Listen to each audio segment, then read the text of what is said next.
Hey guys, I'm going to show you how to change the battery in your Apple Airtag. So let's look for the springiness first. That is a confirmation for me that the backing is locked. So what you want to do is go ahead and put it in the palm of your hand, take your thumb, press down pretty hard, and then turn a quarter turn counterclockwise. And you can see that the backing rotates and it should come off. And then there's the battery. So it's a CR2032. If you need some, I have a link in the description for them. Go ahead and take the battery out and replace it.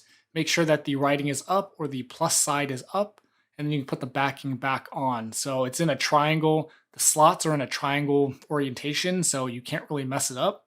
So go ahead and line up one of the slots with the opening in the actual piece.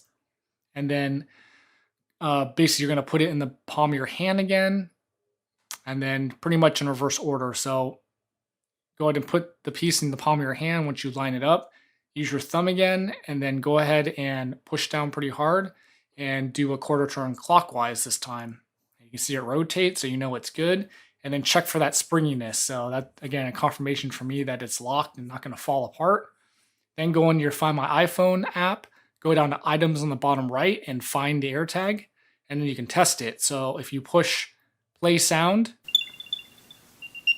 there you go, you can hear the sound, and that's how you know that it's working and operational. So then you can go ahead and put it back in your luggage or whatever you're trying to track. And that's pretty much it. So hope that helped.